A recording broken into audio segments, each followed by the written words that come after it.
दोस्तों आज हम एक ऐसे रेस की बात करने वाले हैं जिसे सुनकर आपके रोंगटे खड़े हो जाएंगे। ये कोई काल्पनिक कहानी नहीं है बल्कि स्वयं गरुड़ पुराण में लिखा हुआ सत्य है।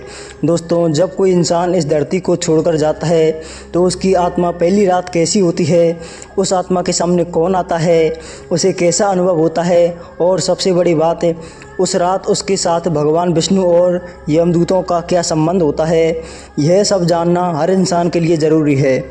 और मैं आपको बता दूं, जो भी इस वीडियो को पूरे मन से अंत तक देखता है उस पर भगवान विष्णु की विशेष कृपा होती है।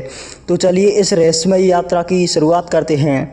दोस्तों आपने कभी सोचा है कि जब किसी इंसान की आखिरी सांस निकलती है तो उस समय उसे कैसा अनुभव होता है? गरुड़ पुराण कहता है जैसे ही आत्मा शरीर से अलग होती है एक अजीब सा खालीपन आ जाता है। अब आत्मा के पास शरीर नहीं होता तो वह उसे छूना चाहती है, बोलना चाहती है, लेकिन चाह कर भी कुछ नहीं कर पाती। उसके हाथ हवा में लटकते हैं, वो परिवार को पकड़ना चाहती है लेकिन पकड़ नहीं पाती। उस समय घर का नज़ारा बहुत दर्दनाक होता है। परिजन रो रहे होते हैं, कोई सबको छूकर कह रहा होता है उठो हमें छोड़कर मत जाओ, कोई डॉक्टर को पुकार रहा होता है तो कोई भगवान से प्रार्थना कर रहा होता है, लेकिन आत्मा खामोश खड़ी यह सब देख रही होती है। सोचिए दोस्तों कितना असहाय महसूस करती होगी वह आत्मा। वह चिल्लाना चाहती है क्योंकि उसी समय उसे अपने पूरे जीवन की यादें दिखाई जाती हैं। जैसे फिल्म की रील चलती है उसी तरह हर एक काम उसके सामने आता है। उसने कब किसी की मदद की, कब किसी को दुख दिया, कब कौन सा झूठ बोला, कब प्रेम से किसी को सहारा दिया और कब किसी को धोखा दिया, हर एक पल उसके सामने आता है। अच्छे कर्म देखकर आत्मा को सुकून मिलता है लेकिन बुरे कर्म देखकर आत्मा पछतावे से कांप उठती है।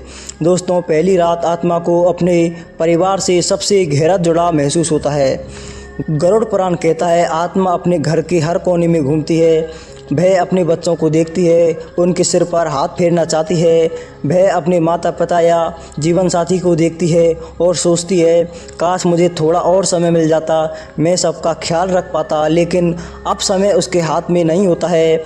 यह जुड़ाव उसे और भी बेचैन करता है क्योंकि अब वह चाहे जितना भी रोए, चाहे जितना भी पुकारे, कोई उसकी बात नहीं सुन पाता। मित्रों पहली रात का सबसे भयानक दृश्य तब आता है जब आत्मा के सामने यमदूत प्रकट होते हैं। गरुड़ पुराण के अनुसार यमदूतों का शरीर बहुत विशाल और डरावना होता है। उनकी आंखें अंगारों की तरह चलती हैं, हाथों में मोटी रस्सी और हुक होता है और साथ में उनका वाहन होता है। पापी आत्माओं के लिए उनका आगमन किसी डरावने तूफान जैसा होता है। आत्मा उन्हें देखकर कांप उठती है, उसके मन में भय भर जाता है। लेकिन दोस्तों जिन्होंने जीवन में अच्छे कर्म किए होते हैं, जिनके मन में भक्ति और दया होती है, उनके सामने वही यमदूत शांत स्वर में कहते हैं डरो मत, तुम्हारी यात्रा शुरू होने वाली है, तैयार हो जाओ। उसके बाद आत्मा को एक रास्ता दिखाया जाता है। यह कोई साधारण रास्ता नहीं होता।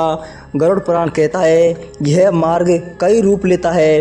कभी यह अंधकार में होता है जहां आत्मा को कुछ दिखाई नहीं देता, कभी यह आग की तरह तपता है जिसे आत्मा का सूक्ष्म शरीर सुलझने लगता है, कभी यह बर्फ़ की तरह ठंडा होता है जिससे आत्मा कांप उठती है और कभी कांटों से भरा होता है।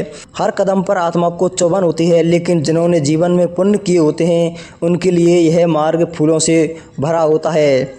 उनके सामने देवदूत प्रकट होते हैं जो पुष्प वर्षा करते हुए आत्मा का स्वागत करते हैं। उन्हें प्रकाश का मार्ग दिखाया जाता है जो शांति और आनंद से भरा होता है। दोस्तों पहली रात का सबसे रहस्यमय और संवेदनशील समय होता है।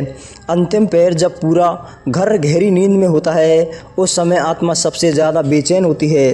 वह अपने शरीर की तरफ खिंचती चली आती है, अपने प्रियजनों को देखती है और सोचती है काश मुझे थोड़ी और सांसें मिल जाती, लेकिन नियति का नियम है समय पूरा होते ही आत्मा को जाना ही होता है।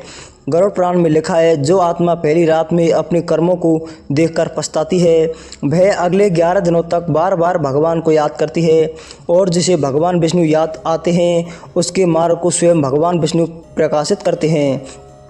इसलिए सनातन धर्म में कहा गया है मृत्यु के बाद की पहली रात बहुत पवित्र होती है। उस समय परिवार द्वारा किया गया मंत्रोच्चार और दीपदान आत्मा को शांति देता है। तो दोस्तों जब भी आपके किसी प्रिय की मृत्यु हो तो उस पहली रात दीपक जलाना ना भूलें, भगवान विष्णु का नाम लें और आत्मा के लिए शांति पाठ करें। दोस्तों, यह शरीर नश्वर है, आज है कल नहीं रहेगा, लेकिन आत्मा भय तो अमर है। मृत्यु कोई अंत नहीं है, बल्कि यह नई यात्रा की शुरुआत है। दोस्तों, गरुड़ पुराण हमें यही संदेश देता है कि जीवन में प्रेम करो, दया करो, किसी का दिल मत दुखाओ, क्योंकि वही कर्म हमारी अगली यात्रा का मार्ग तय करेंगे। अगर आपने आज की इस गहरी और रहस्यमयी बात को सीखा है तो नीचे कमेंट में जय श्री विष्णु लिखें, ताकि हमें भी पता चल सके कि यह ज्ञान आप तक पहुंचा है या नहीं। और अगर यह वीडियो आपको अच्छा लगा हो तो इसे लाइक ज़रूर करें, अपने दोस्तों और परिवार के साथ शेयर करें और हमारे चैनल को सब्सक्राइब करना ना भूलें।